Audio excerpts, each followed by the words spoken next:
In other news, we've had the Doctor Who magazine issue 593. This is the digital edition. We've got the cover here, David and Catherine, Earthshot, all of this stuff, reunion with the Stakes season 20 stuff, and most prominently, an interview with David Tennant and Catherine Tate on Coming Back. That was conducted by the wonderful Emily Cook, who did the watch-alongs. So we're going to be going over that. So it opens up with the usual write-up from Marcus, with a bit of talk about the season 20 collection box sets and the casting of Lenny Rush. And then we get to the Gallifrey Guardian, which is like just the latest news segment. I didn't know about this, so apparently the Star Beast is going to be back in print. The Star Beast is obviously the comic that Doctor Who 60th anniversary is based on. So the Doctor Who monthly range that was a part of is going to be made into an anthology and sold, which is a really good idea. And apparently there's also going to be a special edition action figure Doctor Who magazine, which will have packed with new photography and behind-the-scenes details. This unique publication includes collectibles inspired by the 9th to 14th Doctors. So yeah, that's pretty cool. Don't know what that'll be, but I'll be interested to see what that is. But yeah, the main thing that starts off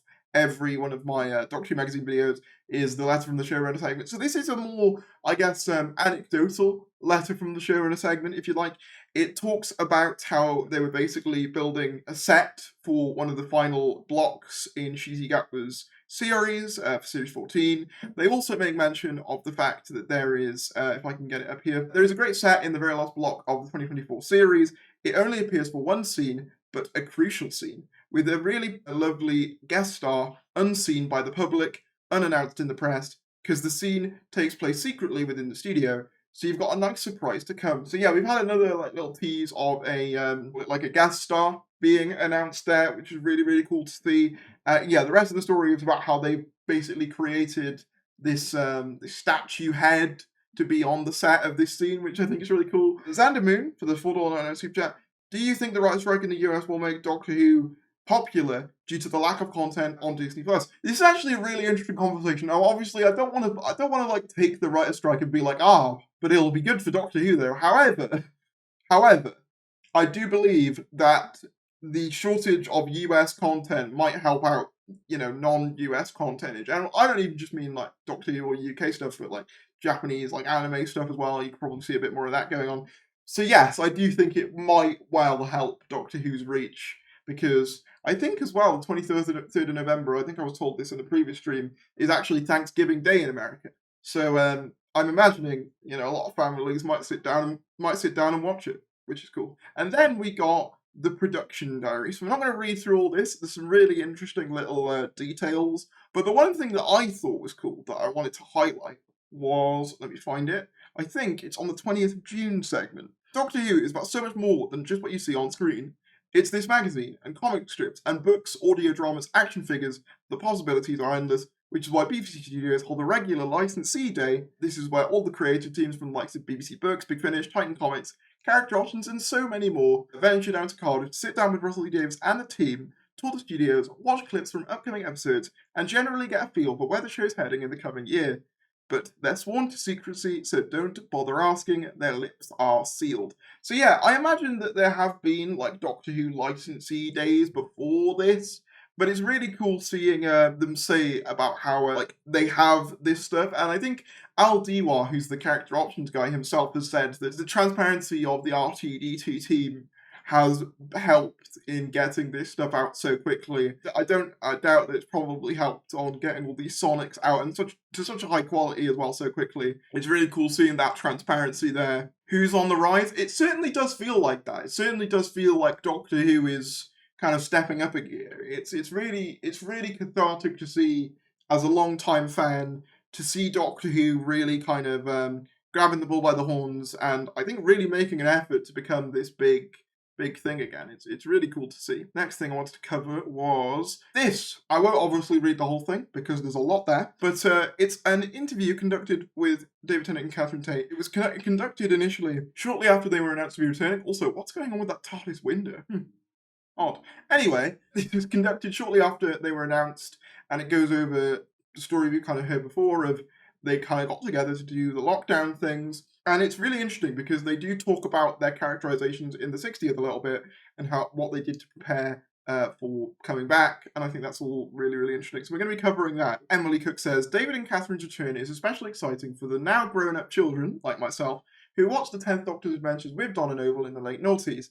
They're the fans who, I hope, will look after us in our dotage, said Catherine. As for the new generation of young fans, they'll ask, who are these people? David laughs. Ready to feel old? Anyone under the age of 17 watching Doctor Who now wasn't born when Catherine Tate made her debut in the 2006 Christmas special. But it's possible they were watching for the tweet-along. So yeah, that's really, really cool there. You've got all of that stuff. David didn't do the first tweet-along, but all three of us were texting afterwards. He did the festive video for, I think, The Runaway Bride, and then they all did The Stolen Earth Journey's End. So apparently, it was Catherine Tate who said to Russell, I've got the text message exchange on my phone. Russell T Davies said, oh, wasn't that marvellous? Then I think I said, what great memories. Thank you for letting me play Donna. Thank you for that character. What a great character. And he said, God, I loved writing for you two. Wouldn't it be great if we could do it again? And I said, why can't we? His obstacle at the time was, we'll never get David to do it. I don't know why he thought that, David chips in. Maybe he thought your schedule was busy or something.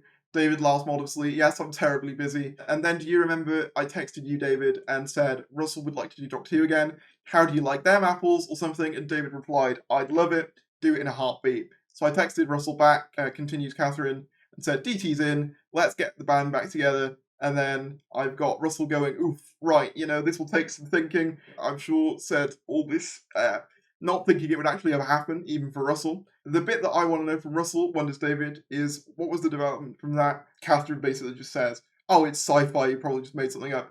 And then David just says, what I mean is, what happened between him having an idea for a story and thinking we'd all get back together to do one special, to doing 3 specials, to now running the show again. Taking over the world. I mean, don't know how it happened, but either way, I'd like a cut as the broker, says Catherine. So yeah, that's really cool. But the thing I wanted to talk about is actually kind of later on in the article, although there is a nice segment up here, and they talk about how they revealed to their families that they were coming back to Doctor Who. And David Tennant says, there are a couple of people in my life who sort of figured it out, and I didn't disabuse them. I imagine Peter Davison was one of them. There were a couple of people I told just before the announcement, like my kids. What was their reaction? The really sweet reaction was Ty, who's 20, my age, which is mad, and of course was a kid when I was Doctor Who the first time round. He was absolutely delighted. I don't think I've pleased Ty that much, probably ever, so that was very pleasing, because he's in the generation that experienced it as a kid, and is now old enough to enjoy the revisitation of that. So they say basically that when they were going back to the roles, obviously they'd done stuff for Big Finish, but that they didn't particularly go back and revisit the old stuff because they didn't want to compare and contrast themselves to how they were.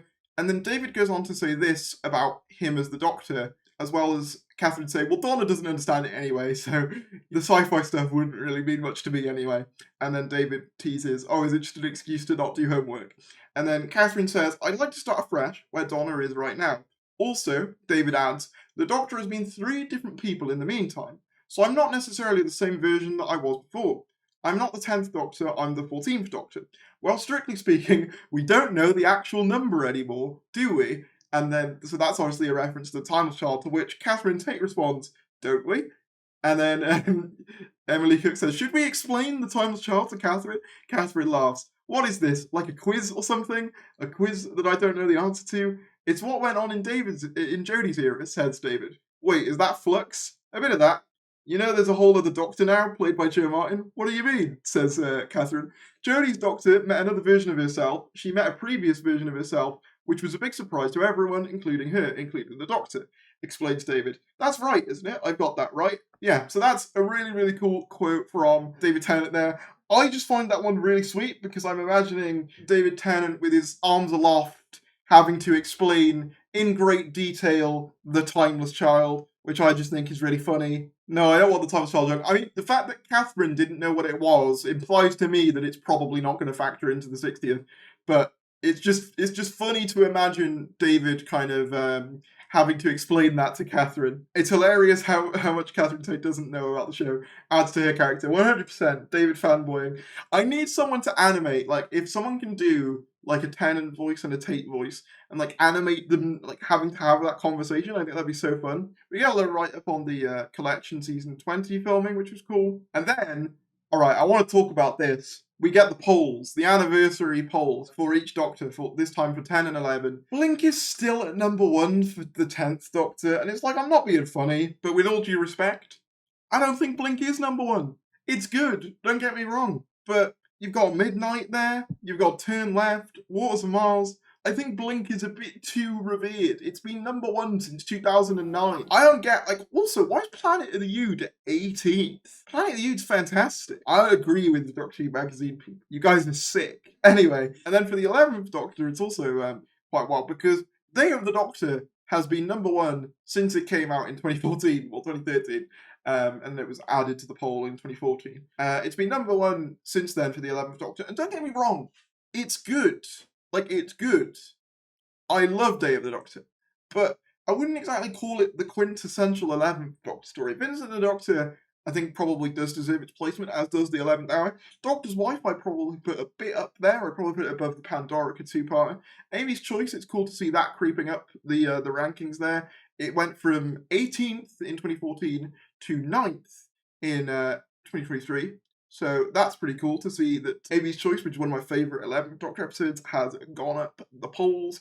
Yeah, I'll agree with the Doctor Who magazine folk, though. But that's just me. And then we get Liberation of the Daleks. So I won't read through the whole thing. Honestly, with Liberation of the Daleks, I'm actually really quite enjoying this. Seeing the sort of simulated versions of the Daleks is really cool. Yeah, I'm looking forward to there being, just because I know that they're releasing, I don't know where it was announced or where it was leaked, but apparently they are doing a full book of Liberation of the Daleks with all the issues in it, which I'm glad about, because I'd like to read this story actually all in one go, rather than obviously the way it's released currently, which is like piecemeal through various different weeks and stuff like that. But yeah, I really enjoyed this segment, and it's really cool seeing all the different Dalek designs. That's always fun. It was a good part, and I'm looking forward to reading it all in full. Don't forget to click below to subscribe to the official Harry's YouTube channel.